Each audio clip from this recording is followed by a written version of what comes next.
Deus querido Pai, Jesus amado Mestre, agradecidos estamos, Senhor, por mais esta oportunidade que estamos tendo de aqui estarmos, de nos posicionarmos como espíritos eternos, buscando cada vez mais o aprendizado à luz da doutrina espírita. Que a nossa irmã que fará uso da palavra receba a inspiração desses amigos que por certo aqui se encontram. Obrigada, Senhor. Graças a Deus e que assim seja.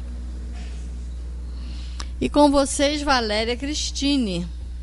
A gente sempre lembra, claro, do Zé Manel, mas hoje eu fiquei pensando, falei, meu Deus, o que falar? Né? A gente está diante da doutrina e vive nesse mundo, porque a cada dia que a gente liga, né, a televisão, ou a cada dia que a gente passa, sei lá, sem ter alguma notícia, a gente chega em casa, se depara com mais uma tragédia, seja uma tragédia ambiental, como a gente viu aí, né? A gente viveu de perto essa tragédia aí que os nossos irmãos de Minas lá estão vivenciando. Aí no outro dia você liga, vem outro atentado. Então, assim, a gente está num mundo, a gente sabe, nesse mundo aí, e o tempo todo tendo notícias, como disse a Deide, bom seria se a gente pudesse não ter acesso ou não saber dessas coisas, mas não tem como, né? Não tem como a gente viver como avestruz, enfiado com a cabeça lá, sem saber o que se passa. A gente, é claro, pode focar em outras coisas, mas as notícias ruins, os problemas, eles vão chegar até nós.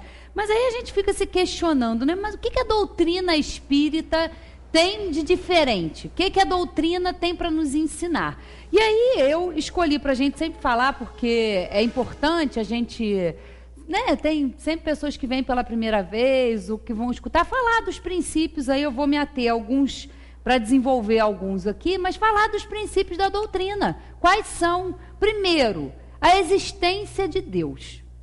Né? E a gente fica assim, realmente, a gente já compreende, a gente já sabe da existência de Deus, a ciência, né, já está aí provando realmente que há uma inteligência suprema coordenando isso, um arquiteto, para organizar tudo que a gente sabe, desde do microscópio, ali, do mundo micro até o macro. São as mesmas leis que coordenam isso tudo, né? Tudo e todos nós estamos submetidos a essas leis. Mas aí a gente fica pensando, diante disso tudo, muitas pessoas se questionam. Deus? Muitas pessoas não acreditam em Deus, porque tanto problema, tanta desgraça, tanta coisa acontecendo que leva muitas pessoas a não acreditarem em nada. Então tem muitos ateus.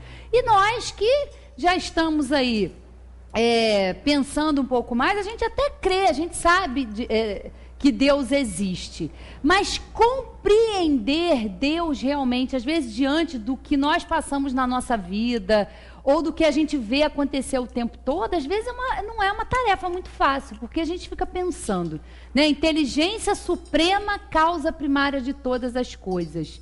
E qual é a origem dessas coisas todas? Então, só saber e já ter alguma noção da existência de Deus não basta, porque só essa informação não nos ajuda a fechar um raciocínio quando a gente se depara com um mundo desse.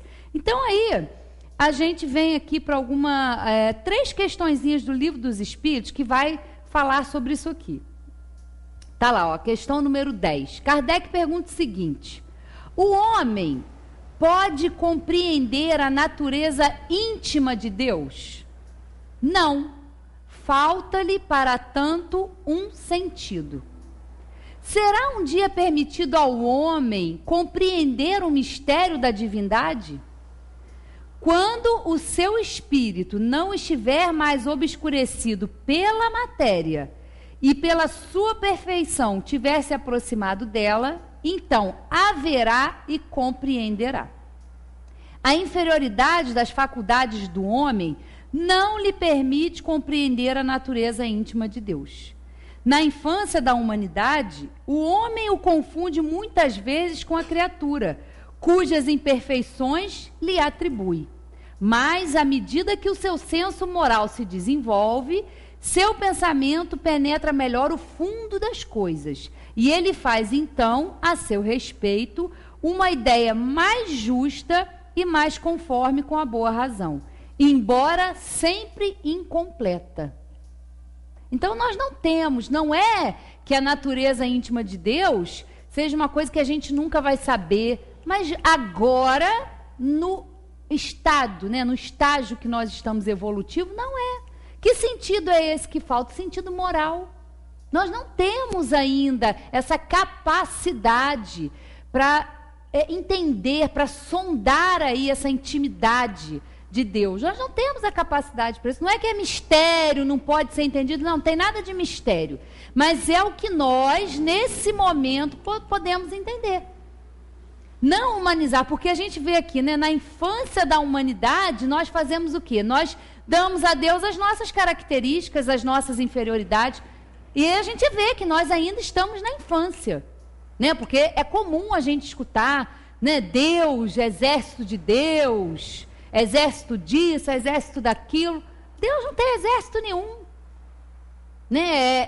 É querer humanizar Deus, como se ele fosse um tirano, como se ele tivesse preferência por alguém que crê ou não crê. Nós estamos vendo tudo isso aí, esses atentados aí. Isso é resultado desse entendimento equivocado sobre Deus. Por que eles acham que tem que prevalecer uma religião? Por que eles têm que impor isso às pessoas?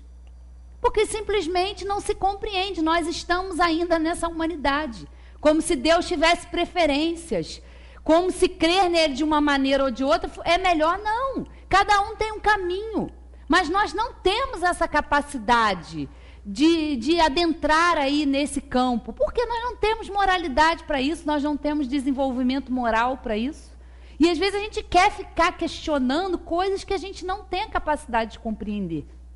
Um dia nós teremos, mas uma coisa a gente tem que saber: Deus realmente é a inteligência suprema, causa primária de todas as coisas. É infinito nas suas perfeições. Como que nós, limitados aqui a um corpo material, aqui com 5 sentidos, né, muito mais ainda voltados para a origem, né, para os instintos, para as paixões, queremos compreender uma coisa que está muito aquém da nossa capacidade. Mas nós já podemos entender que ele é infinito nas suas perfeições. É infinitamente justo, infinitamente bom, infinitamente misericordioso. Então a gente já começa a pensar, bom, então tudo isso que acontece na nossa vida, que acontece no planeta que nós vivemos, tem uma razão. Porque então tem que ter uma causa, né? A gente sofre os efeitos, então a gente tem que também entender a causa. Mas temos que compreender que há sim um contexto onde nós estamos inseridos em que tudo isso vai fazendo sentido. E aí a questão 13.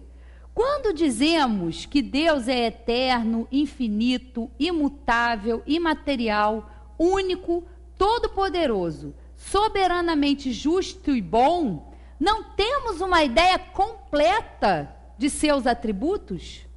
A resposta dos espíritos: do vosso ponto de vista, sim, porque acreditais abranger tudo, mas ficais sabendo que há coisas acima da inteligência do homem mais inteligente e para as quais a vossa linguagem, limitada às vossas ideias e às vossas sensações, não dispõe de expressões. A razão vos diz que Deus deve ter essas perfeições em grau supremo, pois se tivesse uma de menos, ou que não fosse em grau infinito, não seria superior a tudo, e por conseguinte não seria Deus. Para estar acima de todas as coisas, Deus não deve estar sujeito a vicissitudes, e não pode ter nenhuma das imperfeições que a imaginação é capaz de conceber. Eles são muito claros no que eles dizem aqui. Isso aqui é só para a gente ter uma vaga ideia. É vaga ideia, mas isso aqui já traz um diferencial. Porque a gente passa a compreender, né, passa a aceitar, trabalhar realmente a resignação e buscar um entendimento de que, bom, se as coisas estão assim, Deus sendo infinito nessas perfeições, então tem que ter alguma lógica, tem que ter uma explicação para a gente viver num mundo desse como a gente vive.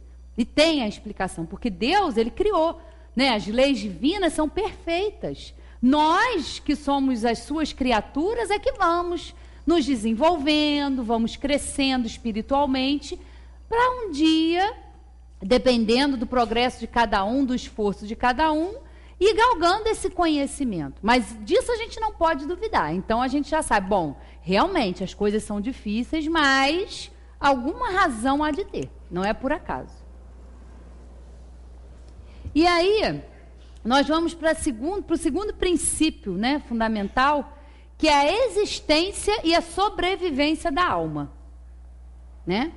Nós somos espíritos em desenvolvimento. E a gente observa que na Terra nós temos uma diversidade imensa, né? Não são todos os habitantes do planeta Terra, todos os espíritos que estão aqui encarnados e desencarnados, porque a gente fala muito da humanidade, mas fala da humanidade aqui, encarnada, terrestre, né? Está aqui. Mas tem uma população também desencarnada de espíritos que continuam aqui, convivendo ali em torno da Terra, que também passam por essas coisas, sofrem a nossa influência, influenciam a gente.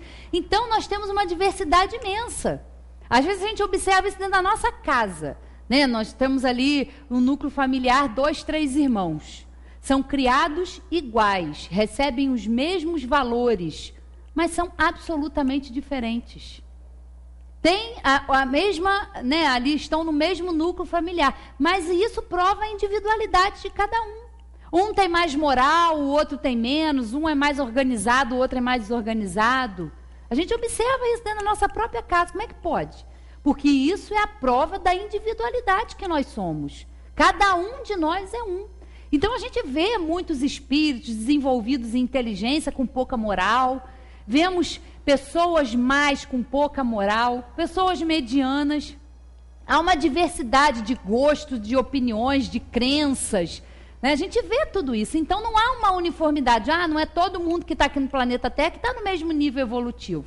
De uma maneira geral, como nós vamos ver aqui um pouquinho para frente, nós estamos todos ainda muito imperfeitos, porque nós temos muitas paixões, muitos instintos, e é o trabalho aqui na matéria, é o trabalho, essa é a finalidade da gente estar aqui, da gente encarnar, da gente trabalhar pelo nosso progresso individual, pelo progresso coletivo. Então, a gente observa essa grande diversidade que nós temos de espíritos no planeta. E aí, a gente vem aqui para a questão 100 do Livro dos Espíritos, que vai falar sobre a escala espírita. Né? A gente aqui, claro, não vai ter tempo para falar sobre tudo, mas quem tem o Livro dos Espíritos já pode estudar isso aí, que é a escala espírita, que vai da questão 100 até a 131. Nós vamos abordar aqui de uma forma geral, para a gente poder compreender onde nós estamos, onde a maioria, né, de nós que estamos habitando a Terra, nós estamos aí incluídos. Pode ser que alguém, eu lendo aqui, vá se encaixar, vamos ver, né? Ou alguém também vai achar, que bom, não tem mais nada disso. Que bom, né? Então, vamos lá. A questão 100, fala da escala espírita. A classificação dos espíritos funda-se no seu grau de desenvolvimento, nas qualidades por eles adquiridas e nas imperfeições que ainda não se livraram. Né? Vamos prestar atenção. Ainda. Nós não estamos condenados a ser espíritos inferiores eternamente. Claro que não. Hoje nós estamos nessa condição. Hoje é a nossa condição. De egoísmo, de orgulho, de vaidade, todas essas paixões que a gente conhece muito bem. Nós estamos com essas paixões hoje, mas a gente não vai ficar eternamente assim, claro que não.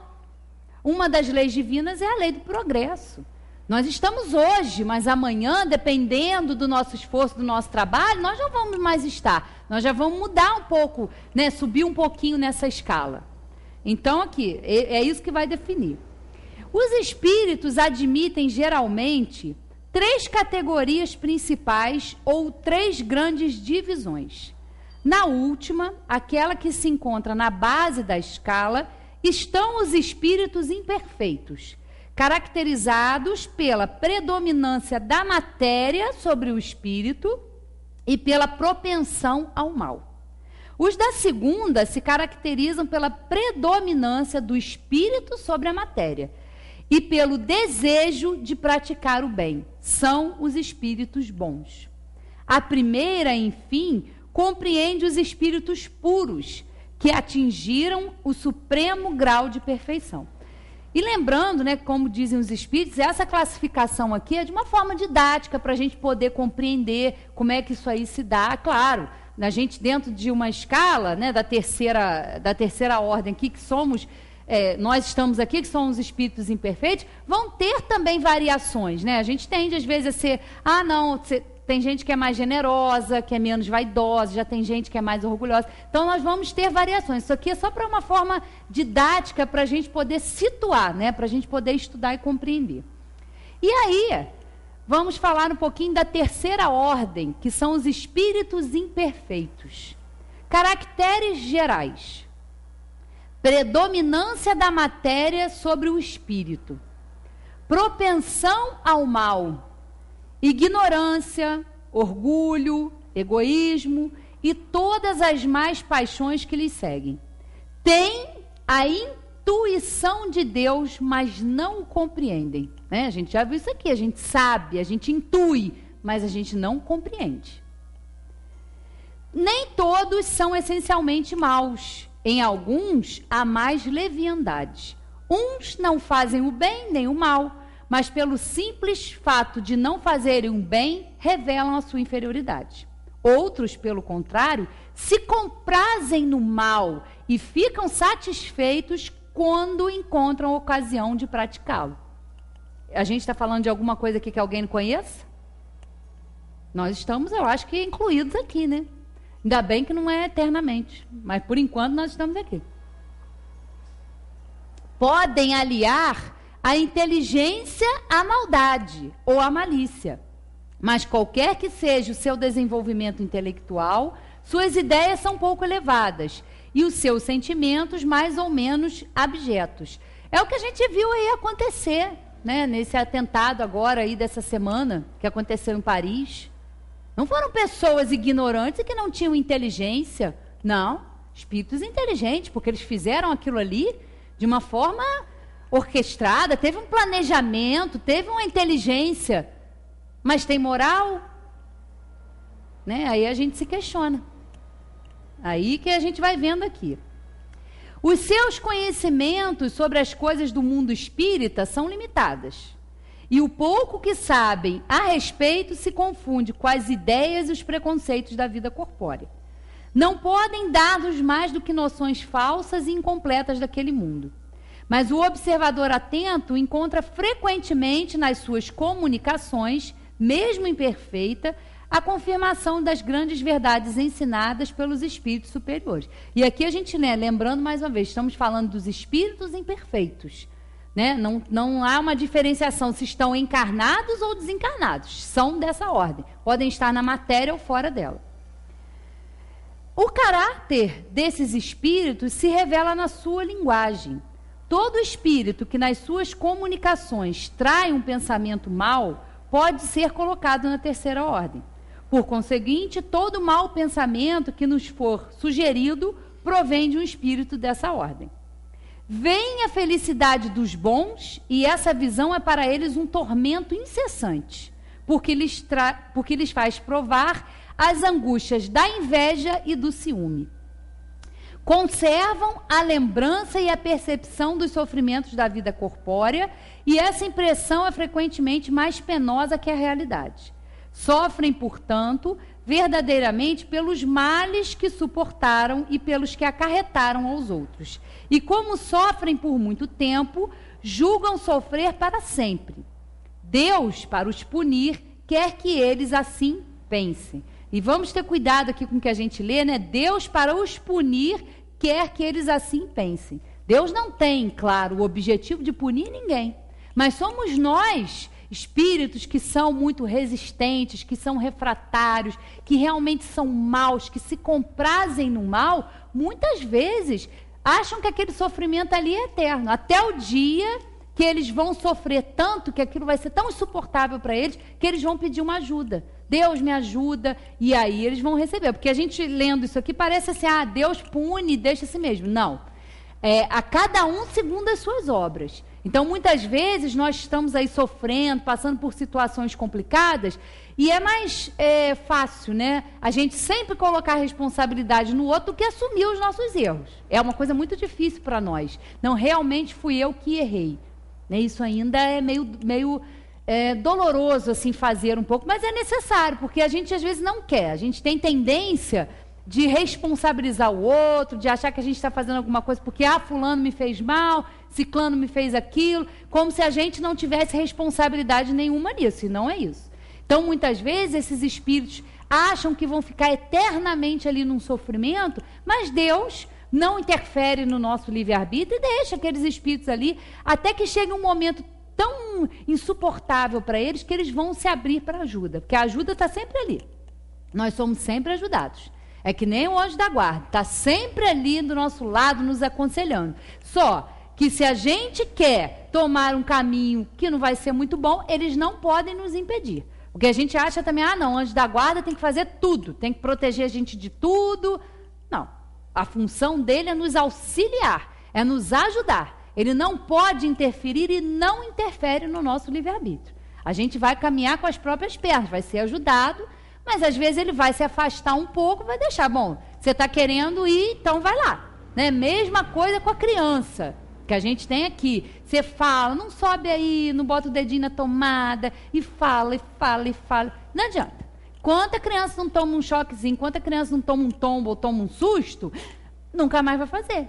Então é a mesma coisa com a gente. Às vezes nosso anjo da guarda está vendo que a coisa não está boa, fala, meu Deus, lá vai ele de novo, lá vai ela de novo. Mas o que ele pode fazer? Ele não pode interferir.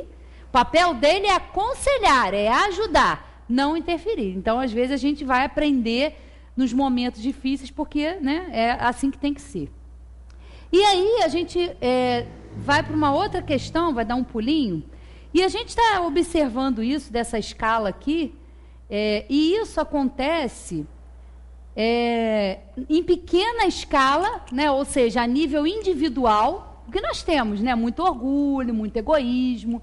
Isso acontece nas nossas relações ali com os nossos semelhantes, né, com os nossos próximos. Nós convivemos com isso em pequena escala, com a gente mesmo, ou isso também, às vezes, se soma, né, as individualidades, os desejos, os propósitos, às vezes, que não são muito bons, também vão se somando, e aí a gente já vê em grande escala, né? A gente já vê essa inferioridade ali, porque vai reunindo o inferior daqui, o inferior de lá, o inferior daqui.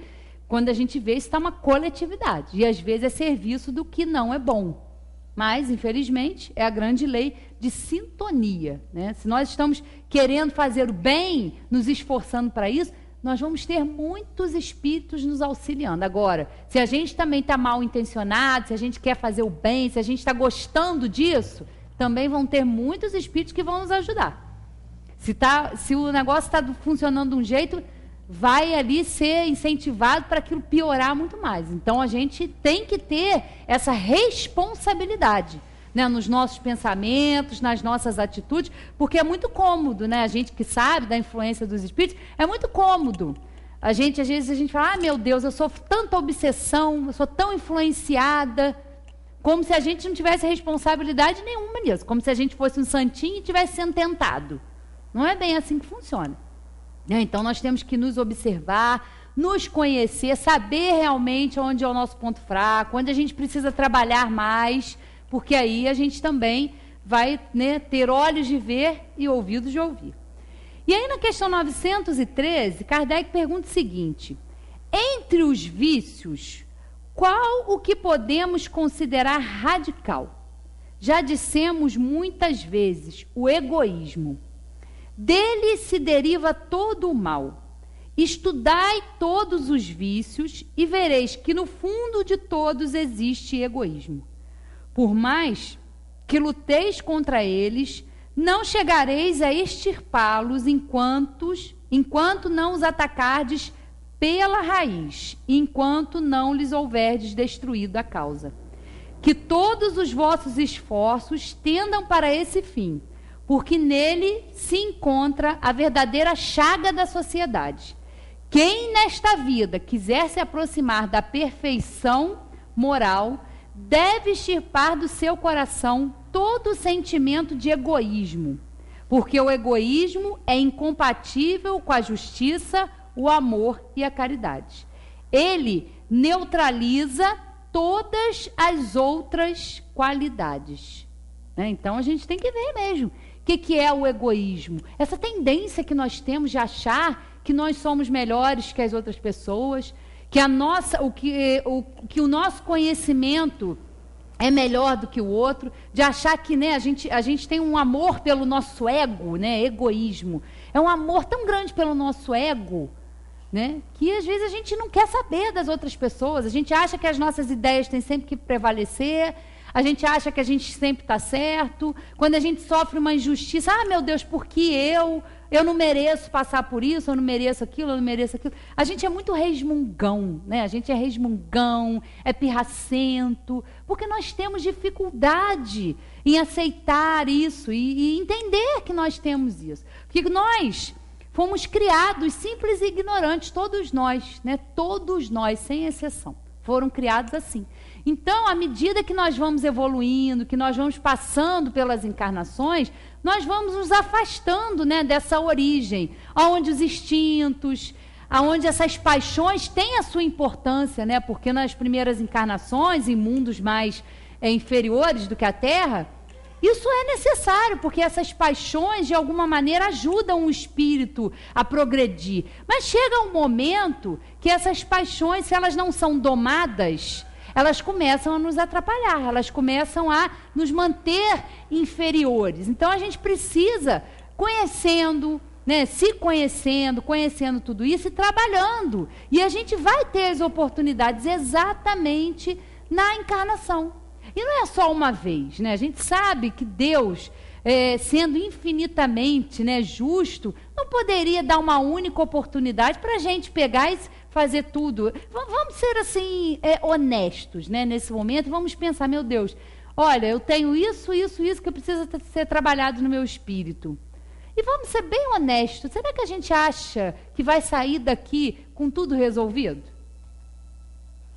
É uma questão de honestidade, não vamos. E Deus sabe disso. Por isso que dá as oportunidades que são necessárias. Por isso a lei da reencarnação. É um processo educativo maravilhoso. É a maior prova do amor de Deus por nós. Porque são as oportunidades que nós precisamos, que nós vamos ter para a gente evoluir, para a gente ser melhor. É igual aquela situação quando a gente faz prece.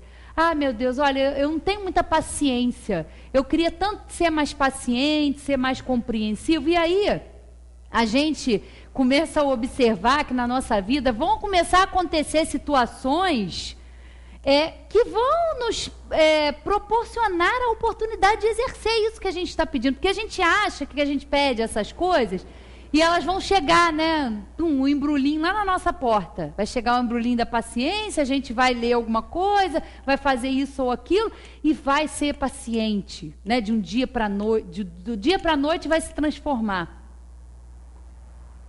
Lê do engano, não funciona assim. Então, à medida que a gente vai crescendo, que a gente vai evoluindo, as situações à nossa volta também vão apertar. Por quê? Bom, então ela está pedindo isso, então ela acha que pode, então vamos lá. Vamos dar a oportunidade para ela e vamos ver como ela vai sair. Né? E às vezes a gente não se sai muito bem, não. A gente pede paciência, mas aí começa a vir as coisas e a gente fica, meu Deus, o que foi que eu pedi? O que é isso? Parece que tudo está dando errado, parece que nada acontece direito. Mas é o quê? É o que a gente pede, porque a gente acha que já está em condições, então a vida vai começar. Né? É no trânsito, é no trabalho, e é todo dia. Né? A caridade, como disse a Deide na semana passada, a verdadeira caridade, como entendia Jesus, é isso. É a indulgência, é o perdão das ofensas. Não é a caridade, porque agora a gente começa, né, claro, e é importante a gente se engajar em campanhas, Natal Sem Fome, várias campanhas que a gente vai ter aí para, né, dar aí realmente a quem não tem. Isso é importante, a gente não acha que isso seja um crime, não, é importante fazer. É importante saber que você pode proporcionar a um irmão seu que está numa situação difícil, né, um pouco de alegria, que ele passe uma ceia melhor. Não é isso, não é crime. Agora, essa caridade, né, com data marcada, essa não tem muita importância, não. A gente faz, sim, mas a caridade verdadeira é isso aí. É o perdão das ofensas. Que coisa mais difícil do que perdoar? A gente sempre acha que a gente tem razão. O nosso ego está sempre ali, o nosso amor próprio. Não, você não pode, você foi injustiçada. É o nosso egoísmo, é o nosso orgulho nos defendendo. Né? Agora, fazer realmente a caridade como Jesus, porque agora começa essa coisa toda de Jesus, de Natal, muito bom. Mas o que mais importante que a gente tem que observar foi o exemplo dele, que perdoou, que não julgava. Isso é o mais importante no Natal. Isso é o verdadeiro. Isso a gente pode fazer o ano inteiro, todos os dias da nossa vida, com as pessoas que estão à nossa volta, que geralmente são as pessoas que a gente tem mais dificuldade dentro da nossa própria casa. Mas isso é que é importante, isso é o mais importante. Jesus, a mensagem mais importante dele foi essa: amar a Deus sobre todas as coisas e amar ao próximo como a si mesmo. Né? Duas expressões que são simples, mas que são muito difíceis da gente praticar. Não são impossíveis, a gente tem que se esforçar bastante, mas não são impossíveis. A gente pode sim, e é muito bom quando a gente consegue. Né? É uma conquista, uma paz que a gente adquire que não tem nada no mundo que pague. É muito bom quando a gente consegue, precisa se esforçar. Né? Então, assim, a caridade, é isso que a gente precisa. Né? É extirpar o egoísmo, extirpar essa tendência que nós temos de achar que tudo que é nosso é melhor do que o outro. Que a nossa crença é que nem nós que somos espíritas, que estudamos a doutrina espírita. Não é para usar isso aqui e achar que a gente é melhor do que ninguém, não. Muitas pessoas que se dizem ateus, que não têm religião nenhuma, dão exemplo de fraternidade, de solidariedade, são muito mais... praticam muito mais o que Jesus ensinou do que, às vezes, quem está aqui dentro da doutrina espírita, quem tá dentro do protestantismo, do islamismo. Não importa, não importa. Não é o que você... Porque a gente tem o conhecimento, mas o que a gente tem que fazer com isso aqui? Se transformar, usar isso aqui como uma ferramenta a nosso favor. Não para se achar melhor do que ninguém, mas, entendo a oportunidade, dar o exemplo. O exemplo vale mais do que tudo. O exemplo através da oração, o exemplo através da prática, da vivência. Nessa situação que a gente está vendo aí, né, um ódio que acontece ali, que agora vai aumentar ali, porque agora vão achar que isso é culpa dos refugiados, e aí aumenta, né, aquela sensação de xenofobia. Isso aí é uma situação que precisa ser analisada com muita cautela. Orar por aqueles que pereceram, e orar também por aqueles que estão com o coração e com o espírito cheios de ódio. Porque se a gente ora, né, e a gente fica pensando, não, são terroristas, tem que fazer igual com eles. Isso não adianta nada. São irmãos, espíritos que estão equivocados, não estão entendendo. São maus, estão se comprazendo no mal e acham que matar as pessoas, que fazer atentados, vai impor a sua fé, a sua maneira de pensar. E não é assim. Temos que orar por eles. Porque nós não estamos com bombas, né, na nossa cintura, mas muitas vezes estamos com bombas no nosso pensamento. Estamos com ódio. Em menor escala, mas é o mesmo ódio, a mesma raiva. Por que a deles é diferente, da nossa? Não é. Muitas vezes nós estamos aí prejudicando as pessoas, não estamos atirando em ninguém, não estamos explodindo bomba, mas estamos com o coração e com o espírito lotados de raiva, de ódio. É diferente do ódio deles? Não, não é diferente. Que é nossa e que é deles também. É uma maneira equivocada que se tem de compreender Deus, de compreender as coisas. Tem vários caminhos, né? As leis divinas são uma só. E às vezes algumas pessoas vão entender, vão interpretar de uma maneira diferente, mas de um modo geral, as religiões servem para isso, para ajudar o homem a crescer, a se moralizar. Com certeza lá, né, no Alcorão, lá dentro das regras lá do islamismo, não está escrito para se fazer isso, é o que? É uma interpretação equivocada de pessoas que são extremistas e que acham que pela força, pela morte, vão fazer com que todos, né, sejam assim, que o sonho deles é que, como foi de Hitler também, de formar uma raça pura, né? Nós vamos ter vários exemplos aí que a gente pode citar, mas disso, no fundo das nossas ações e da deles, está sempre o egoísmo, está sempre o orgulho. Então, isso que a gente tem que combater. Nas nossas pequenas, né, na nossa pequena aldeia, no nosso pequeno núcleo ali dentro da nossa casa, quantas vezes nós não fazemos, mas pensamos, vibramos com raiva, vibramos com ódio? Né? Isso que a gente tem que pensar. E dar ibope, assistir certas coisas, como a Deide falou aqui, procurar ver mesmo o que tem no mundo de coisa boa. Tem muita gente fazendo bem, tem muita coisa boa. E nós que temos esse conhecimento, isso nos ajuda. Porque não é para nós nos acomodarmos, não, o mundo está assim mesmo, eu não posso fazer nada, já estava assim antes de eu vir para cá, vai continuar depois que eu sair. Mas o que eu que estou tendo esses conhecimentos da doutrina espírita, posso fazer? O que eu posso transformar a minha vida? Qual exemplo eu posso dar para as pessoas? Isso é importante. Não é porque a gente é melhor do que ninguém, porque às vezes uma pessoa que não tem conhecimento nenhum de vida espiritual, de reencarnação, com o exemplo de ser uma pessoa do bem, passa quilômetros na nossa frente. Está muito mais evoluído do que alguém que pode estar dentro de um templo religioso. Isso não significa nada. Fazer o bem, se esforçar para ser uma pessoa melhor, isso sim, isso independe de religião, isso independe da maneira como você entende as coisas. Claro, entendendo é muito mais fácil, né? Uma alavanca, os espíritos vieram nos trazer esclarecimentos. Não, realmente, a gente entende. Então, assim, a gente está sujeito a tudo isso num planeta como o nosso. Estamos num planeta de provas e expiações, porque nós, espíritos que estamos habitando esse planeta, somos inferiores. Estamos ainda nesse estágio evolutivo. Ainda, não para sempre. Né? É uma grande diferença nisso aí. E aí, já falei um pouquinho aqui da reencarnação. Vou ler algumas questões que falam da pluralidade dos mundos habitados, que é mais um dos princípios fundamentais aí da doutrina. Aí a gente volta lá para 55. Hoje a gente está passeando aqui pelo Livro dos Espíritos, né? Mas é bom porque a gente vê que está tudo aqui que a gente precisa, né, dessa orientação. 55.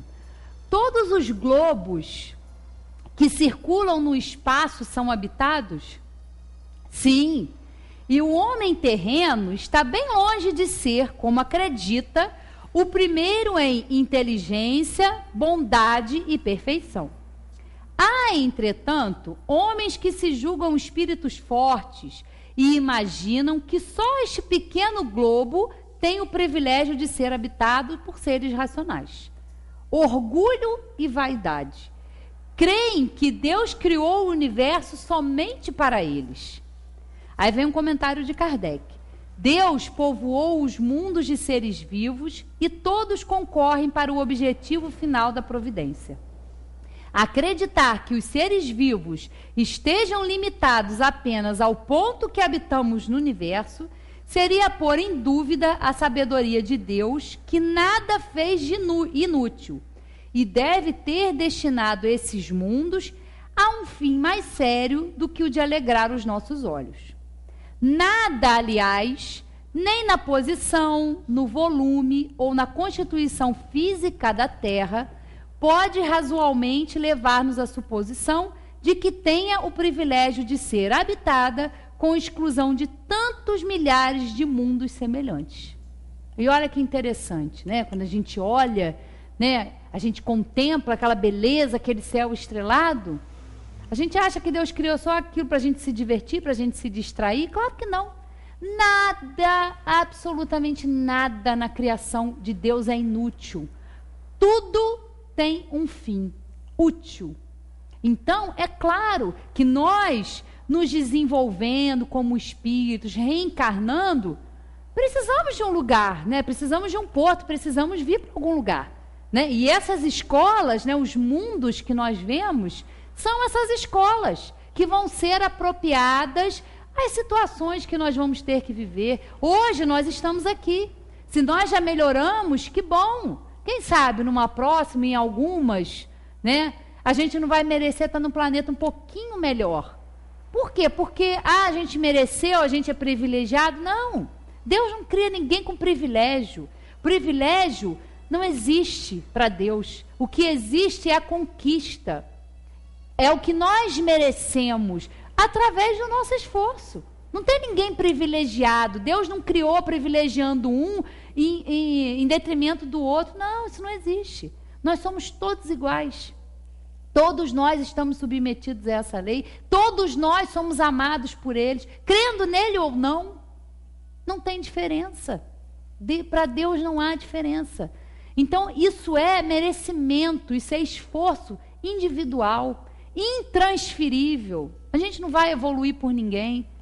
A gente tem que fazer a diferença, porque muitas vezes a gente está em algumas situações que a gente pensa, mas eu fiz isso, eu fui levada a fazer isso. Claro, tem todos um contexto, que às vezes tem circunstâncias que a gente pode ser até levado ali, mas à medida que a gente vai evoluindo, a gente vai tomando consciência de que parte naquela situação ali nos cabe, e aí nós vamos evoluindo. Então nós vamos aí tendo esse merecimento de estar em outros planetas, e claro, todos os planetas vão ser habitados. Agora, não adianta a gente querer ir para lá com os nossos, com a nossa tecnologia limitada, se bem que agora a gente está indo lá, fazendo as explorações lá em Marte, aquela coisa toda. Não sei se só com interesse de saber se a gente tem vizinho ou para explorar alguma coisa, Eu lembro sempre do Zé quando falava daquele filme Avatar. Quem não viu, veja. Porque é exatamente o que acontece, a exploração. Será que o pessoal está preocupado em ir para Marte? Ou está vendo que a Terra daqui a pouco, bufo, não vai ter mais jeito? Daqui a pouco já estão procurando água, porque ninguém vive sem água, Então, o troço aqui está ficando feio, vamos bater em retirada, vamos para Marte. Lá tem água, a gente se vira, E começa aí. Mas será que é só para descobrir ou tem algum outro interesse, gasto aí bilhões e bilhões para descobrir isso, enquanto tem pessoas lá na África morrendo de fome, porque não tem o que comer, porque não tem água, E a exploração é um mundo, um mundo inferior, onde a matéria, os interesses materiais estão acima dos interesses espirituais. É o mundo, que nós estamos. E aí vamos para a questão 172, onde Kardec pergunta o seguinte: nossas diferentes existências corpóreas se passam todas na Terra? Ou seja, a gente vai sempre ter que encarnar na Terra? Não, mas nos diferentes mundos. As deste globo não são as primeiras nem as últimas, mas as mais materiais e distanciadas da perfeição. Está aqui o que eles estão dizendo, A cada nova, 173, a cada nova existência corpórea, a alma passa de um mundo a outro ou pode viver muitas vidas no mesmo globo? Pode reviver muitas vezes no mesmo globo, se não estiver bastante adiantada para passar ao mundo superior. Então nós podemos, com certeza, já passamos aqui muitas vezes, e vamos passar ainda um pouquinho. Eu acredito, ainda é um pouquinho assim, para dar um estímulo, para a gente não desistir. Mas ainda nós vamos passar algumas vezes por aqui, em situações muito diferentes, porque aí a gente cresce. Ora, nós vamos estar numa situação boa, às vezes de riqueza, conquistada com o nosso trabalho, nós vamos usufruir melhor das situações. Em outras, uma situação um pouco mais inferior, vista aos olhos aqui materiais, aos olhos da Terra, vista como inferior, mas às vezes uma grande oportunidade para o espírito crescer, para o espírito se desenvolver. Ora, nós vamos estar, para os machistas e feministas, às vezes, de plantão aí, ora nós vamos estar em corpos masculinos, tendo que exercer atividades que são próprias ali do gênero masculino, ora vamos encarnar como em corpos femininos, tendo que trabalhar a maternidade, tendo que trabalhar todas essas questões. Então, são infinitas as variações. Mas nós podemos passar todas elas aqui na Terra ou em planetas que são de provas e expiações também, porque não tem só a Terra, Tem bilhões e bilhões de terras, planetas semelhantes aqui, a gente. Então, aqui tem muita variedade, mas enquanto a gente não evoluir, enquanto a gente não se melhorar, não se adiantar, nós vamos continuar encarnando um planeta de provas e expiações. À medida que a gente vai evoluindo, nós vamos merecer aí, pela nossa, né, pelo nosso mérito, pela nossa conquista, estar em planetas mais elevados. E agora me lembrou uma conversa que eu tive com uma amiga um dia desse, eu liguei para ela, e a gente estava conversando sobre isso, né, sobre a situação que a gente vive, né, a gente que está aqui no Brasil, que é trabalhador, que é honesto, e ela na ocasião ela agora está estudando para concurso, então ela fala, às vezes desanima, porque a gente estuda tanto, não consegue ter mérito, a gente fica naquela situação, né, que todo mundo enfrenta. E aí a gente estava comentando de uma conhecida dela, que é suíça. E ela estava comentando que aqui em Friburgo até tem pessoas assim que são da Suíça e tudo, ficam lá um tempo, mas voltam logo para o Brasil. Porque tudo lá é tão organizado, é tudo tão perfeito, que as pessoas não aguentam. E a gente estava conversando sobre isso. E até passou, foi agora... tem quase um mês no Globo Repórter, passou exatamente. Um brasileiro até que passa 6 meses trabalhando na Suíça e os outros 6 meses ele passa aqui. Eu falei, mas por que você não fica aqui? Deus me livre, isso aqui é muito certinho, isso aqui é muito organizado. Né? E a gente sabe que às vezes em países desenvolvidos, o índice às vezes de suicídio é muito grande. Né? Então a gente com isso, o que a gente pode pensar? Realmente, é na dificuldade, é no suor de cada dia que a gente consegue as coisas. É aí que a gente sai da zona de conforto. Mas Deus é tão bom, né, que às vezes a gente, tadinha, tá ralando tanto aqui nessa encarnação, né? Tá fazendo por onde? Quem sabe na outra ela não vai para a Suíça, não vai para um paísinho um pouquinho melhor, né? Na hora que a gente está aqui, a gente tem que trabalhar, desenvolver algumas questões. Na hora que a gente vai para lá, claro que aqueles espíritos, a gente não está falando, né, que lá tudo perfeito, que os espíritos não sofrem. Não, não é nada disso. Né? A gente está fazendo uma comparação e eu fiquei pensando sobre isso nessa nossa conversa. Ela falou, eu acho que ainda prefiro estar assim, porque a gente tem um objetivo, a gente tem alguma coisa para correr atrás, para alcançar. E às vezes quando a gente tem tudo pronto, né, a gente às vezes não valoriza. É igual às vezes um filho, né, aquele pai, aquela mãe que faz tudo para aquela criança, não deixa faltar nada, se puder bota a criança numa bolha, né, para não ter contato com outra criança. Né, a criança não pode botar a mão no chão, deixa botar a mão no chão, deixa brincar na areia, né, vai desenvolver a imunidade, vai ter contato, né? Às vezes é tanta proteção e que às vezes não adianta nada, porque a gente não pode poupar, quem dera, né, a gente pudesse proteger os nossos entes queridos, as pessoas que a gente ama, que elas não sofressem, que elas não ficassem doentes, que elas não desencarnassem, quem dera, mas não é assim que as coisas funcionam. Então essa super proteção, às vezes ali, que a criança não sabe, não tem um limite, nunca recebeu um não, tudo pode, tudo é permitido, isso também não é bom.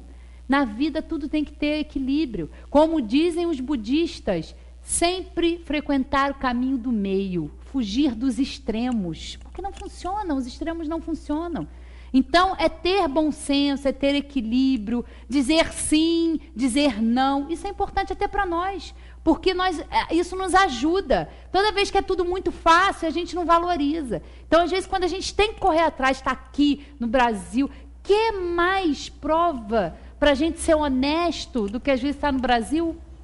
Tanta coisa errada, tanta corrupção, tanta desonestidade, e você fica se sentindo um bobo às vezes. Meu Deus, eu faço tudo tão certo, eu não passo a perna em ninguém, eu não faço as coisas. A gente se sente bobo, porque a gente vive às vezes uma inversão de valores, né? O certo passa a ser a exceção, a gente agir certo, né? Então é prova, a gente precisa se exercitar nisso. Então é importante, porque às vezes a gente está com a situação toda muito certinha, e na vida da gente é assim também, né? Pode ver que quanto a gente cresce mais é quando a gente passa pelas dificuldades, é quando a gente consegue enfrentar, e depois a gente vê que coisa boa, como eu cresci, como eu superei. Isso é muito bom, a gente crescer. Às vezes quando está tudo muito bem, né, a gente tem um emprego ótimo, tem uma família ótima, né?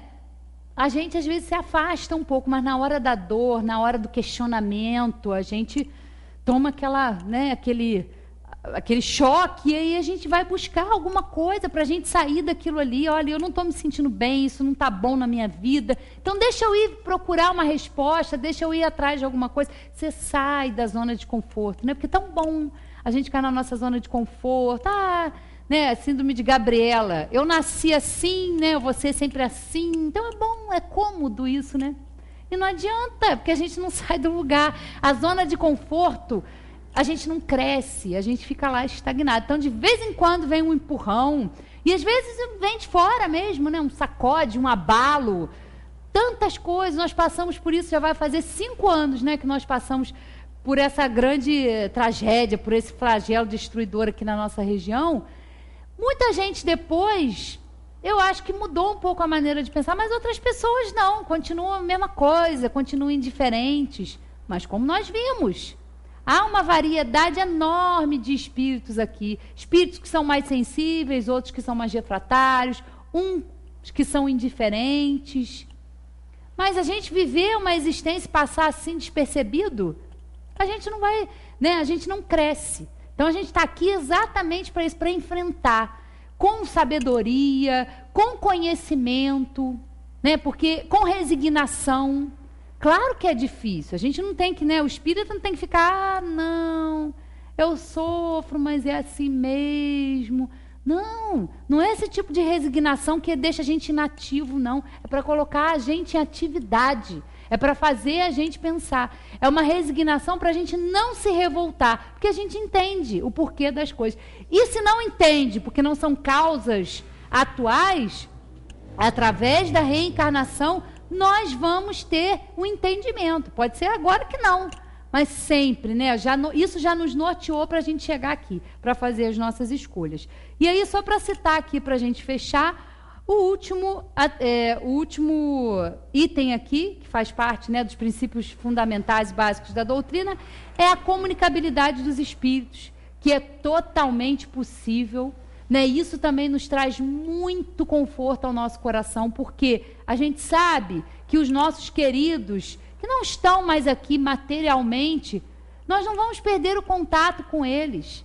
É uma situação diferente, eles não vão estar mais encarnados num corpo físico, às vezes ali no dia a dia, assistindo uma TV ou na mesa de jantar. Não é mais esse tipo de convívio, mas não deixa, né, nós não vamos nos perder de vista. Né? Nós estamos sempre com eles nos nossos pensamentos, sempre orando para eles, para que eles sejam assistidos e que, na medida, né, do merecimento, da possibilidade deles, virem se comunicar conosco, né, através do sonho. A gente tem esse processo aí de que a gente se desliga toda noite e a gente vai ter contato com eles, que não há a morte, que nós estamos sempre perto, nós estamos sempre juntos. O amor, ele não tem barreiras, né? Não tem. O sentimento verdadeiro é o que nos une. Isso aqui já na Terra, né? Muitas vezes a gente está num grupo familiar em que a gente fala, meu Deus, são pessoas tão estranhas, eu não consigo me achar, não consigo me adaptar, porque os verdadeiros laços não são, muitas vezes, os laços consanguíneos, mas os laços espirituais. E esses não são perdidos nunca. Não há morte. Na verdade, o que há é a perda, a destruição, seja por um acidente, seja por uma doença, seja pela velhice, é simplesmente a deteriorização disso aqui que nós estamos usando, que é o nosso corpo, mas nós não somos isso. Nós estamos aqui, estamos num corpo, estamos com essa personalidade de hoje, mas nós somos muito mais do que isso. Nós somos individualidades indestrutíveis, imortais, e que vamos estar aí sempre evoluindo, sempre sendo ajudados. Então, a gente ter essa certeza, claro, espírita chora, espírita sente saudade, porque as pessoas acham isso também, né? Não, espírita não pode, não sente, não chora, que é isso? Antes de sermos espíritas, nós somos humanos. Quem não vai sentir? Claro, só que a gente tem uma diferença, a gente não se desespera, porque a gente tem a certeza de que eles continuam vivos. E graças a Deus a gente pode ter esse contato de uma outra forma, mas isso nunca, jamais é perdido. Obrigada a todos, uma boa noite, que a gente possa pensar nisso tudo aí diante desse mundo que nós estamos vivendo, mas não há um caos, né? Está tudo dentro de um contexto e que a gente, com a doutrina espírita, já pode compreender. Boa noite a todos.